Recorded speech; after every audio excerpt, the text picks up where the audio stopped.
2025 সালে অ্যাডমিশন পরীক্ষার্থীরা যারা 2024 সালে এইচএসসি পরীক্ষা দিয়েছো, তোমাদের সবার কিন্তু অ্যাডমিশন পরীক্ষাটা 2025 সালে হয়ে গেছে।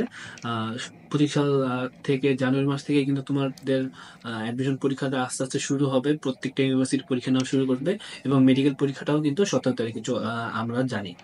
এবং এই টাইমটাতে আমাদের অবশ্যই খুব বেশি পড়াশোনা করতে হয় এবং খুব বেশি স্ট্রেসফুল লাইফ লিড করতে হয় এবং আমাদের একটা রেগুলারিটি মেনটেন করতে হয় এবং একটা রুটিনের মাফিক চলতে হয়। রুটিন মাফিক না চললে কি হয় জিনিসটা, যে তুমি যদি একদিন ভালো করে পড়ো, বাকি 2 দিন যদি না পড়ো, বা তোমার একদিন অনেক পড়া হইলো, আরেকদিন তুমি 1 ঘন্টাও পড়লা না, বা 2-3 ঘন্টা পড়লা, আর একদিন 10 ঘন্টা 12 ঘন্টা পড়লা, এরকম করলে কি হয় জানো, তোমার ব্রেনটা প্রতিদিন পড়াটা ক্যাচ করতে পারে না। তোমার ক্যাচ করার জন্য তো প্রতিদিন তোমার ব্রেনকে ট্রেন করতে হবে এবং প্রতিদিনই রেগুলারলি তুমি যদি 5 ঘন্টা পড়তে যাও, তুমি প্রতিদিন 5 ঘন্টা পড়ো, তাতে যাতে বোঝা যায়, যে তোমার ব্রেনটা বুঝে যায় এই টাইমটা পড়ার সময়, এই টাইমে আমি অন্য কিছু করবো না, এবং এই টাইমটা তোমার জন্য পড়াটা ইফেক্টিভলি পড়া হয়। এই জন্য তুমি প্রতিদিন একটা ডেইলি রুটিন মেনে চলবা এবং প্রতিদিন একটা নিয়মতান্ত্রিক ভাবে চলার চেষ্টা করবা।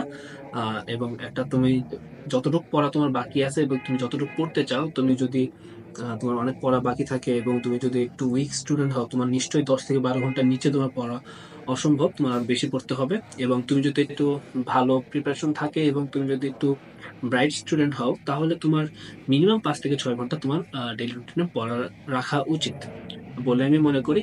এবং এই ডেইলি রুটিনে তুমি যদি মেনে চলো, আশা করি তুমি একটা ভালো ফল বের করে আনতে পারবে।